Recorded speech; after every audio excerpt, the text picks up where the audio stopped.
Okay, students, let's come to the democracy and the need for it. इसके आपके question answers मैंने आपको PDF भेज दी है वर्ड फॉर्मेट में। अब इसके क्वेश्चन आंसर मैं आपको समझा देता हूँ। तो सबसे फर्स्ट क्वेश्चन, सबसे पहले शॉर्ट आंसर क्वेश्चन है। Okay, in this short answer first question, what is meant by democracy, यानी डेमोक्रेसी का क्या मतलब है। Okay, the answer is democracy is a form of government in which people freely participate in the government of the country। ठीक है, यानी democracy क्या है, is a form of a government, एक तरह का गवर्नमेंट है जिसमें पीपल, जो लोग हैं, वो फ्रीली पार्टिसिपेट करते हैं in the decision of the government. तो नेक्स्ट क्वेश्चन आप आते हैं, हाउ डिड अब्राहम लिंकन, यानी अब्राहम लिंकन बोलते हैं, Abraham Lincoln was the president of America and he had defined the democracy and in his word, the question is how did Abraham Lincoln define democracy, ये पूछ रहा है। तो यहाँ का आंसर है, in the words of Abraham Lincoln, it should come in the inverted comma, it is the government of the people, by the people and for the people। यानी ये जो गवर्नमेंट है ये लोगों की है, लोगों के लिए है और लोगों से है, यानी by the of the people, यानी गवर्नमेंट पीपल की है, बाय द पीपल यानी पीपल ने इलेक्ट करके उसको भेजा है, और क्यों भेजा है कि लोगों का वो काम करे। This is the answer of the second question, in the words of Abraham Lincoln, it is the government of the people, by the people and for the people. Third question पे आते हैं, what is the secular state, give one example. जब हम relation पढ़े थे तब कई तरह के अलग अलग स्टेट्स पढ़े थे, मोनार्की पढ़ी थी, एब्सोल्यूट मोनार्की पढ़ी थी, एक और मोनार्की पढ़ी थी। तो यहाँ पे सेक्युलर पढ़े थे, थियोरेटिकल पढ़े थे, एंड पार्लियामेंट्री स्टेट पढ़े थे, एंड डिक्टेटरशिप भी पढ़ी थी। तो यहाँ पे क्वेश्चन है, what is secular state, secular state क्या है, गिव वन एग्जांपल। तो सेक्युलर स्टेट क्या है, it is a state where there is no official religion, यानी कोई पर्टिकुलर एक रिलीजन नहीं है।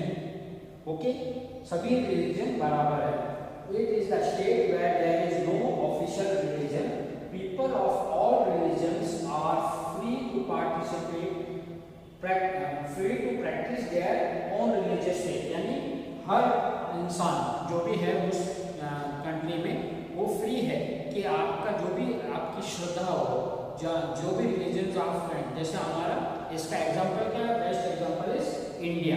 इंडिया में हिंदू है, मुस्लिम है, सिख है, ईसाई है, ब्राह्मण, बुद्धिस्ट है, जैन है, सब अपना अपना रिलीजन इसको फॉलो करते हैं। And there is not a single state religion, state का कोई भी रिलीजन नहीं, सभी सेक्युलर, इसी को कहते हैं secular state. What is the secular state, यहाँ पे हर एक रिलीजन अपने अनुसार आप फॉलो कर सकते हो। Next, what does the equality mean, यहाँ पे हमने लास्ट में जब ये लेसन पढ़ रहे थे तो वहाँ पे दो, यानी क्यों होता है डेमोक्रेसी का, क्या होता है, इक्वालिटी एंड फ्रीडम की वजह से ही पॉपुलर है।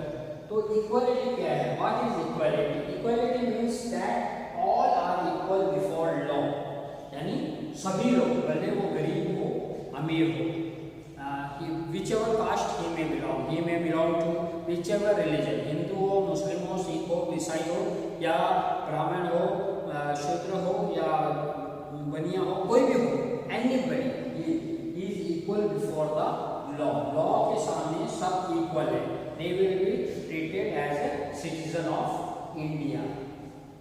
India has this form of government, यानी गवर्नमेंट की कौन सी फॉर्म हमारे यहाँ पे है, इंडिया में कौन सी फॉर्म की गवर्नमेंट है, India has parliamentary form of government, यानी हमारे यहाँ पे पार्लियामेंट है। यहाँ हम अपने यहाँ पे दो हाउसेस हैं, लोकसभा एंड राज्यसभा, जो सेंट्रल गवर्नमेंट में है।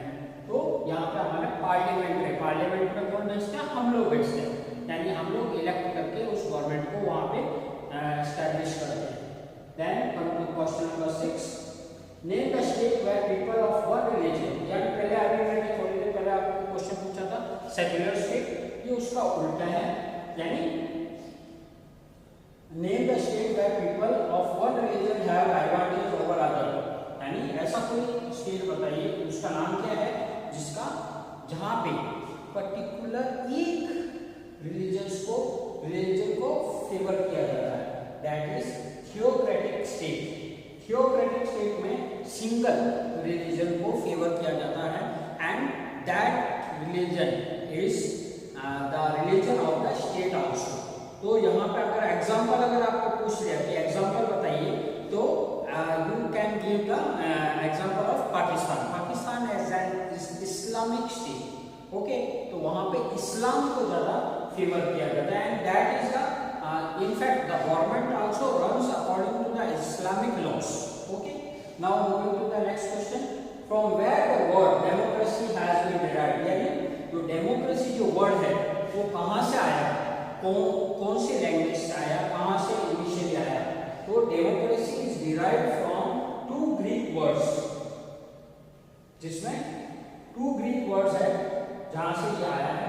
फर्स्ट इज डेमो, डेमोस का मतलब होता है पीपल, डेमोस का मतलब होता है people, and the second word is kratia, यानी मीनिंग रूल, यानी पीपल और ये रूल, यानी डेमोस क्रेशिया। तो उससे बनता है पीपल का रूल जिसको कहते हैं डेमोक्रेसी, यानी ये कहां से आया, ग्रीक वर्ड, ग्रीक के दो वर्ड हैं वहां से ये आया है, okay. Moving to the 8th question, name various. यहाँ जब हमने चैप्टर पढ़ा था तो हमने ये बताया गया था कि जो डेमोक्रेसी आज हम देख रहे हैं पूरे वर्ल्ड में, ये एक्चुअली में ऐसे नहीं थी पहले, कई वर्षों से। इनफैक्ट जो ग्रीक में स्टार्ट हुई थी एथेंस में, वो तो लगभग 1000 BC 700 BC तब से चालू की थी। और आज जो हम लोग डेमोक्रेसी देख रहे हैं बिकॉज ऑफ वेरियस रेवोल्यूशंस, कई रेवोल्यूशंस हुए और तब जाके आज जो हम डेमोक्रेसी को एंजॉय कर रहे हैं, ये डेमोक्रेसी ये इन्हीं की देन है। ये कुछ रेवोल्यूशन के नाम है। ग्लोरियस रेवोल्यूशन 1688 में ये काम हुआ था इंग्लैंड में। इंग्लैंड में सबसे पहला डेमोक्रेसी के लिए रेवोल्यूशन हुआ। उसके पहले किसका राज्य था, किंग का, और किंग के बाद जो राज्य आया वो डेमोक्रेसी का था, जिसमें ग्लोरियस रेवोल्यूशन था 1688 का इंग्लैंड में। इसके लगभग 100 इयर्स बाद फ्रेंच रेवोल्यूशन हुआ फ्रांस में, ये भी for the need of democracy. उसके बाद था the American war of independence, ये भी जो है वहां पे भी इनिशियली दे वर कॉलोनियल रूल, और उससे इंडिपेंडेंट होने के बाद उन्होंने वॉर ऑफ इंडिपेंडेंस स्टार्ट की and finally they became democratic. और रशियन रेवोल्यूशन, रशिया में भी पहले डिक्टेटरशिप थी एंड उससे निकलने के लिए 1917 में रशिया में द रशियन रेवोल्यूशन के नाम से फेमस है। तो ये आपको चारों नाम याद रखने हैं। ग्लोरियस रेवोल्यूशन इंग्लैंड का है, फ्रेंच रेवोल्यूशन 1788-89 का फ्रांस का है, the American war of independence, जिसका ये एक्चुअली में बहुत लंबी वॉर थी तो ऐसा पर्टिकुलर एक साल में किया है, एंड द रशियन रेवोल्यूशन 1917 का है, ओके। तो ये हो गया आपका 8th question. Coming to the 9th question, who are the ultimate source of power in democracy, यानी डेमोक्रेसी में सब पावर किसके पास होता है, ये जो पावर है किसके पास होता है। सी अब्राहम लिंकन ने क्या कहा, it is for the people by the people of the people, ठीक है। तो यहाँ पे आंसर नेचुरली है कि in democracy people are the ultimate source of power, यानी पीपल, ये जो पीपल है इन्हीं के पास सब पावर है। वो चाहे तो सरकार को गिरा सकते हैं। एक बार सरकार इलेक्ट हो गया, अगले 5 साल में फिर इलेक्शन होंगे, तब वो सरकार को वापस इलेक्ट नहीं कर सकते हैं, okay. Then moving to the next question is the list few things because of which democratic governments become popular. Democratic government क्यों इतनी पॉपुलर है, और इसके बारे में आप पता करते हैं। The democratic government becomes popular because of elements such as, सबसे पहले equality, freedom, decision making mechanism, accommodation of mutual differences and of human dignity. ये कुछ पॉइंट्स है। The democratic government becomes popular because of equality, यानी सभी लोग equal है before the law, और लॉ क्या है? कॉन्स्टिट्यूशन। ओके। फ्रीडम, सभी को आज़ादी है, वो अपना रिलीजियस प्रैक्टिस कर सकते हैं, they can Rome into the country. Okay. Decision making mechanism क्या है? डिसीजन मेकिंग मैकेनिज्म यानी मिलजुल के सब डिसीजन होता है। अकोमोडेशन ऑफ म्यूचुअल डिफरेंसेस, यहाँ पे हर धर्म, हर जाति, हर जो सोच है उनको अकोमोडेट किया जाता है, यानी सबका सुना जाता है। Okay. Now moving to the this is the you have to do this, right, true or false? The modern democracies are mostly direct democracies, तो ये आंसर गलत है, false. Okay. In dictatorship the absolute power is vested in a single individual. dictatorship क्या होती है? dictatorship में एक person main होता है, वही डिसाइड करता है कैसे रूल करना, क्या लॉ है, वही रूल है, कोई लॉ भी वही है, वो जो बोल देगा that will be a law. तो यहाँ पे dictatorship the absolute power is vested in a single individual, यानी true. Third, in a unitary form of government the central government में dissolve the administrative unit at will, ये true है, यानी unitary form of government में वो government को इतना power होता है कि वो जो एडमिनिस्ट्रेटिव यूनिट है वो अपनी इच्छा से उसको डिसॉल्व कर सकता है। Okay. Now moving to the next, the French revolution upheld the ideals of liberty, equality and fraternity, यानी जो फ्रेंच रिवॉल्यूशन हुआ था 1789 में, 1789 में जो फ्रेंच रिवॉल्यूशन हुआ था उसमें उन्होंने क्या किया था?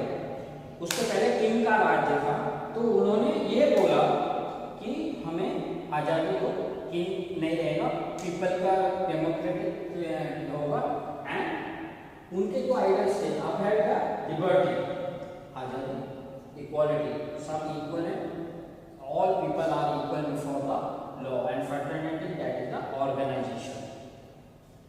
The opposition has no important role और play in democracy. See, democracy में opposition is an important thing. अगर गवर्नमेंट सही नहीं कर रही है तो जो अपोजिशन है पार्टी, वो उसका हक बनता है कि वो उसके खिलाफ खड़ी हो, उसकी आवाज़ उठाए, पीपल को बताए कि ये गवर्नमेंट गलत कर रही है। तो इस तरीके से, इसलिए यह आंसर है false. The opposition has no important role to play in democracy. नहीं, अपोजिशन का बहुत इंपॉर्टेंट रोल होता है, इसलिए यह आंसर फॉल्स है। तो ये आपको 10 क्वेश्चन हो और ये 5 ट्रू एंड फॉल्स आपके नोटबुक में आपको करना है। Okay, thank you very much, thank you.